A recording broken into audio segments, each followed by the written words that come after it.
Здравейте, скъпи читатели! Аз съм Кристиян и днес продължавам да чета Приказки по телефона от Джани Родари. Разходката на един разсеян. Мамо, отивам да се разходя. Добре, Джовани, но внимавай, като пресичаш улицата. Добре, мамо. Довиждане, мамо. Винаги си разсеян. Да, мамо. Довиждане, мамо. От време на време Джовани весело излиза и в началото много внимава. От време на време спира и се пипа. Цял ли съм? Да. И сам се смее. Той е доволен, за гдето внимава, че заподскачва като връбче, но после се заплесва по витрините, колите, облаците и разбира се, почват неприятностите. Един господин много учтиво го порицава. Колко си разсеян. Виждаш ли, вече си загубил едната си китка. Вярно, колко съм разсеян. Почва да търси китката си, но намира вместо нея една консервена кутия. Дали наистина е празна? Я да видим. Какво ли е имало вътре преди да стане празна? Навярно не е била празна още от началото. Джовани забравя, че търси китката си, после забравя кутията, защото вижда куцо куче и ето, за да настигне куцото куче, преди то да завие затъгало, изгубва цялата си ръка. Но дори не я забелязва, продължава да тича. Една добра жена го вика: Джовани, Джовани, ръката ти! Къде е ти? Той изобщо не чува.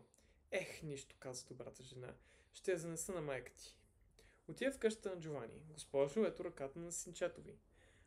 Този разсеян син. Не знае вече какво да правя и какво да казвам.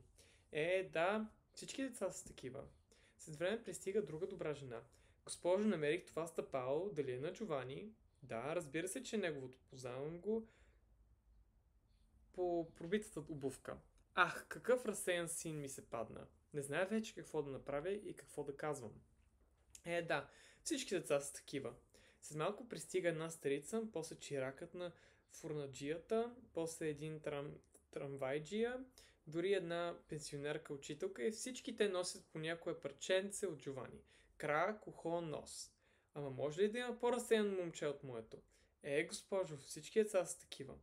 Най-после пристига Джовани, подскачайки на един крак, без уши, без ръце, но весел, както винаги, весел като връбче и майка му клати глава. Стъгмява го и го целува. Нищо ли не липсва, мамо? Послушен ли бях, мамо?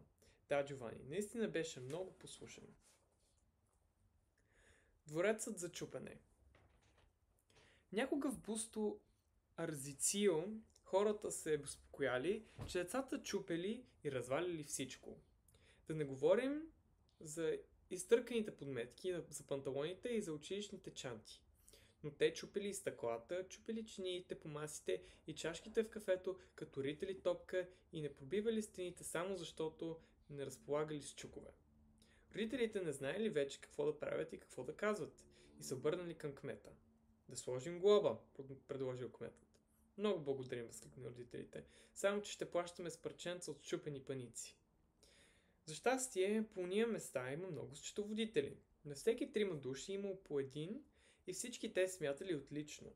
Най-добре от всички смятал счетоводителят Гамберони, един възрастен господин, който имал много внуци и голям опит по отношение на парченцата от счупени паници.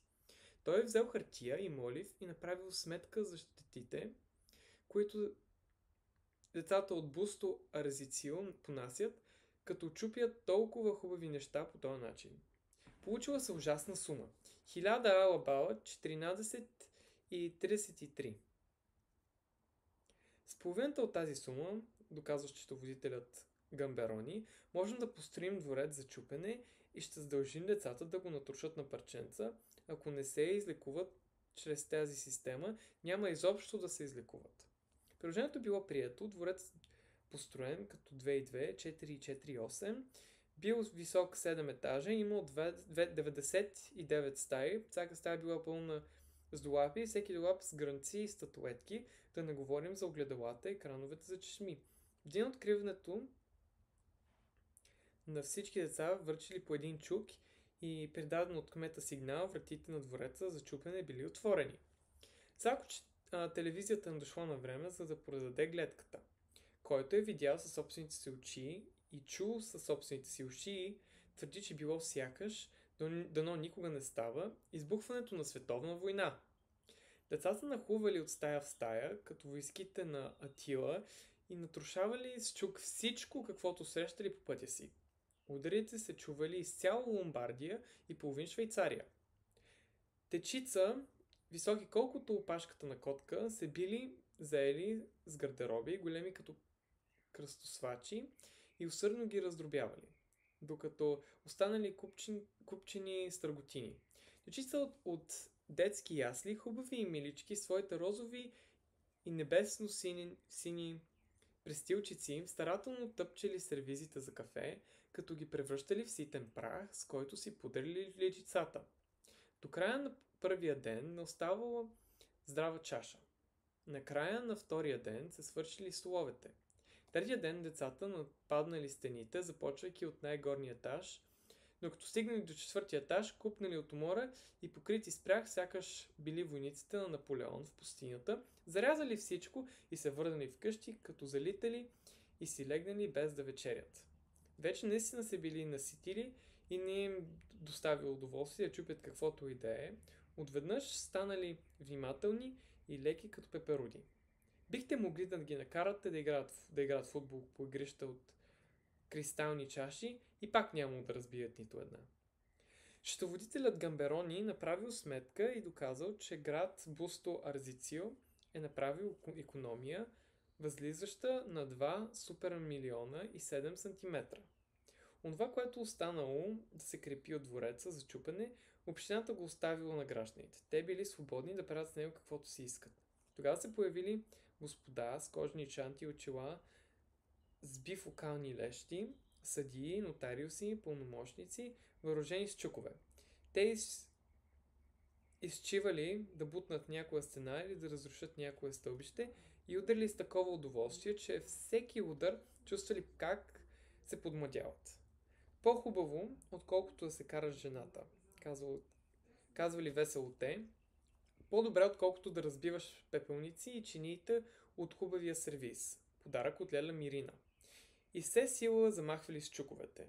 На счетоводителят Гамберони, в знак на благодарност, град Бусто Арзицио присъдил медал със сребърна дупка.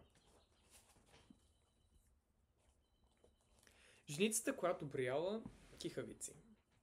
Някога в Гавирате имало една женица, която си прекарвала дните, като брояла кихавиците на хората, после споделяла с приятелките си резултатите от своята сметка и заедно клюкарствали по този повод. Аптекарят кихна 7 пъти, развиквала женицата. Не може да бъде! Кълна се, да ми падне носът. Ако не казвам истината, кихна 5 минути преди да удари обед.